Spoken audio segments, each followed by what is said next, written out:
Morning. জানি আমার খুব বিধ্বস্ত লাগছে। এখন বাজে 6:30। এত ভোরে উঠে পড়ার কারণ হচ্ছে আজকে আমি এক জায়গায় যাচ্ছি। কোথায় যাচ্ছি সেটা দেখাবো, but I am very unsure যে আমার আলটিমেটলি যাওয়াটা হবে কি না। একটা ঘূর্ণিঝড় আসতে চলেছে আর সাবধানতার ব্যাপার আছে। যাওয়ার মেন রিজন হচ্ছে আমার বাবার ভোট। আমাদের সবার ভোট কলকাতায়, তো আমার বাবার বেসিক্যালি ওখানে ভোট। অ্যাকচুয়ালি ওটা আমার বাবার দেশের বাড়ি, আর জায়গাটা খুব সুন্দর। ওখানে গেলে তোমার পড়াশোনা কিচ্ছু করতে ইচ্ছা করে না, শুধু ঘুরতে ইচ্ছা করে। অ্যাকচুয়ালি আমার পুজো থাকে স্যাটারডে করে, সেটা দিতেও যাব। তো চলো, আমি আমার পড়াটাও কমপ্লিট করে নিই, আর গেলে তো তোমাদেরকে দেখাবোই আমার গ্রামের বাড়ি। তো বাই। এখন আমার অনেক পড়া বাকি, এখনো চলছে। সেই সকাল 3:30 থেকে আমার পড়া চলছে, তো সম্ভব কমপ্লিট করার চেষ্টা করছি। সো চলো পড়াশোনাটা কমপ্লিট করে নিই, তারপরে তোমাদের দেখাচ্ছি। যদি যাই তো শো মাই এন্টায়ার জার্নি। চলো বাই। আর এখানে হচ্ছে আমার ঠাকুর ঘর।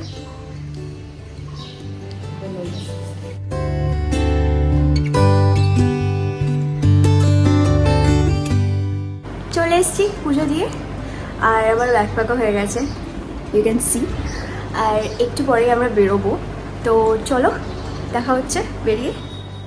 রওনা দিয়ে দিলাম তবে আমার মিনি জার্নির পথে। বেরোতে বেরোতে যদিও একটু লেট হয়ে গেল, তাও আশা করছি সময় মতো পৌঁছে যাব। অনেক দিন পরে যখন বাড়িতে কোথাও একটা যাওয়ার প্ল্যান হয়, তখন মনটা এতটা এক্সাইটমেন্টে ভরে যায় না।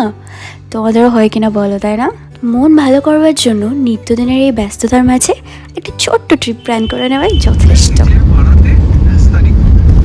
টোল প্লাজাটা ক্রস করার পরেই আমার এত জোর ঘুম পেয়ে যায় যে আমি 2-2.5 ঘন্টার জন্য ভুলেই গেছিলাম আমি বাড়িতে না গাড়িতে।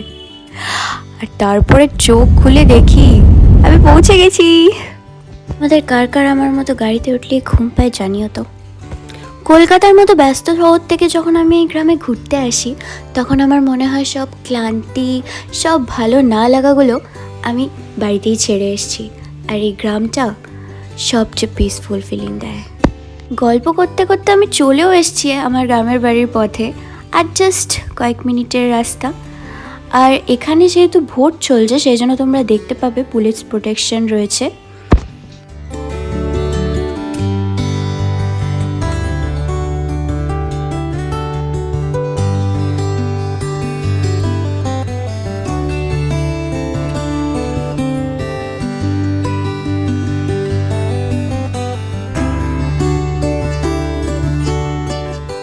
হ্যালো সবাইকে, আমি পৌঁছে গেছি আমার গ্রামের বাড়িতে।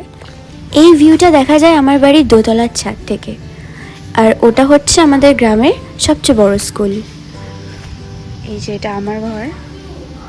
মাছি মাকড়সার বাসা হয়ে গেছে। আমি ছাদটা দেখাচ্ছি না, আগে ক্লিন করুক তারপর দেখাবো। আর প্রচণ্ড রোদ দেখাই আমি, জাস্ট দেখো প্রচণ্ড রোদ। অ্যাকচুয়ালি জাস্ট দেখো ভিউটা কি সুন্দর না? It's very pretty. The sky is looking very pretty. See? Very pretty. প্রচণ্ড রোদ। আমি এখন ঘরে যাচ্ছি, কারণ আর বেশিক্ষণ রোদে থাকলে আমি এখানে মাথা করে পড়ে যেতে পারি। তো চলো, ফাইনালি ঘরে চলে এসেছি। বাট দুঃখের বিষয় হচ্ছে ফ্যানটা খারাপ হয়ে গেছে, এটাই ভরসা। And this is what I what today. পুরো ডিভাস্টেটেড, এক্সস্টেড। তখন একটু ফ্রেশ হইনি, তারপর আবার দেখা হচ্ছে। চলো বাই বাই। পারা যাচ্ছে না, প্রচণ্ড গরম এখানে, আনবিয়ারেবল গরম গাইস। উফ, লিটারালি সেদ্ধ হয়ে যাচ্ছে। And this is for the rescue. প্রচণ্ড ঘুম পাচ্ছে, কারেন্ট চলে গেছে। See guys, I'm really scared. Show you the outside view. Look at that. চাঁদ উঠেছে, looking so beautiful. I think আজকে রাত্রে ভাবে অন্ধকারে কাটাতে হবে। See, there is Tumi. I have the view from my bedroom. অনেক রাত হয়ে গেছে, আর টাইমের দিকে তো সবাই অ্যাকচুয়ালি 9:30 10:30টার মধ্যে খাবার খেয়ে ঘুমিয়ে পড়ে, আর আমিও খেয়ে নেবো একটু পরে। আর আজকে তো তোমাদেরকে গ্রামটা ঘুরিয়ে দেখাতে পারলাম না।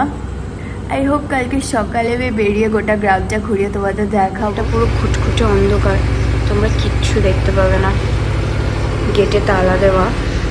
আর পরিবেশটা প্রচণ্ড গা ছমছমে, জানি না কেন আজকে এরকম লাগছে। এখানে ছোটোবেলা থেকে যতবার এসছি, হ্যাঁ রাতে কারেন্ট চলে গেছে, আর ভয় খুব একটা লাগেনি, বাট আজকে জানি না একটু হাওয়াটা ভারী ভারী ফিল হচ্ছে। বেশি তোমাদেরকে ছাদে রাখছো বাবা আম দেখতে।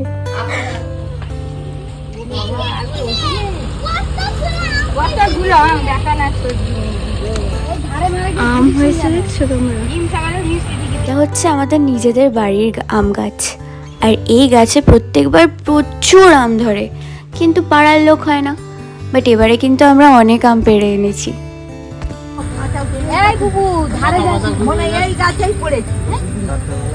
তুই কিন্তু চাইলে এই গাছটা এখন উঠতে পারিস, you can try, go and try.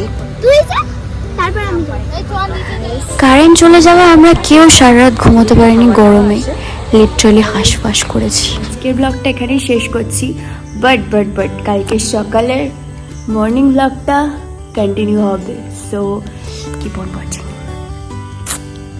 ঘুম থেকে উঠে দেখে মিষ্টি পাখিটা আমাকে সকালবেলা গুড মর্নিং করতে এসছে, আর আমি তো ভাবছি যে উড়ে যাবে না তো, রেকর্ডিং করছি। এত মিষ্টি, এখানে না প্রচুর মানে ভিন্ন জাতির পাখি এমনি ঘুরে বেড়ায়।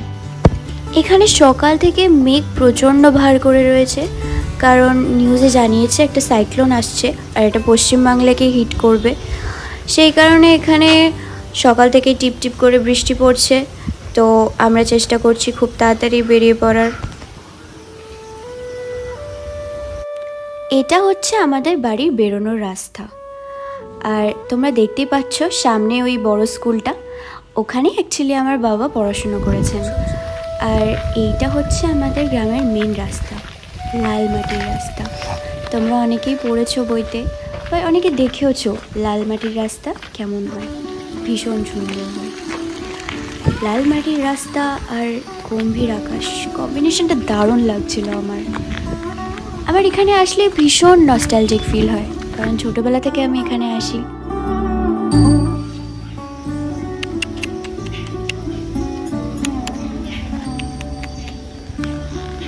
যখন আমরা অনেক ছোট ছিলাম, তখন আমি, আমার কাজিন সিস্টাররা গরমের ছুটিতেই এই গ্রামে চলে আসতাম, আর সবাই মিলে এই যে জায়গাটা দেখছো তোমরা, এর পাশেই একটা শ্মশান ঘাট আছে, ওখানে বসে জমিয়ে ভূতের গল্প করতাম।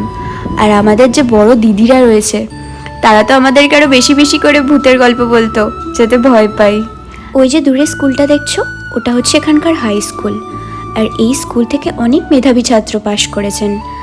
আর এই গ্রামের সবচেয়ে আভিজাত্য কি জানো, স্বাধীনতা সংগ্রামী অনেক বিপ্লবী এই গ্রামে জন্মগ্রহণ করেন, আর এই গ্রামের মানুষ সেই সব কারণে নিজেদেরকে গর্বিত মনে করেন। ঘড়িতে বাজে এখন 8টা, আর বলতে না বলতেই বৃষ্টি শুরু হয়ে গেছে ঝমঝমিয়ে।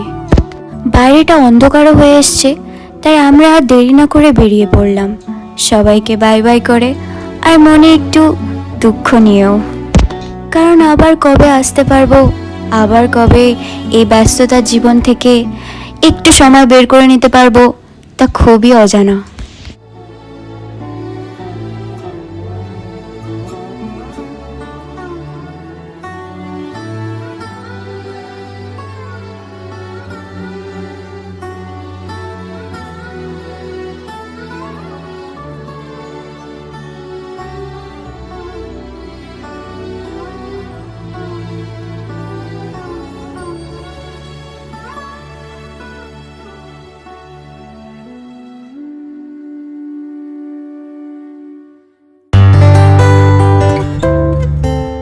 দেখতে দেখতে সময় কিভাবে পেরিয়ে গেল জানি না। আমরা চলেও এসেছি টোল প্লাজার কাছাকাছি, আর মাত্র কয়েক ঘন্টার পথ, তারপরে পৌঁছে যাব বাড়িতে। মনে এক অদ্ভুত অনুভূতি, আর সঙ্গে এক ঝুলি ভালো মুহূর্ত নিয়ে বাড়ি ফেরা। আমার এই ব্লগটা যদি তোমাদের সবার ভালো লেগে থাকে তাহলে আমাকে কমেন্ট বক্সে জানাতে ভুলো না কিন্তু। আর ভালো লেগে থাকলে একটা লাইক করে দিও। বাই।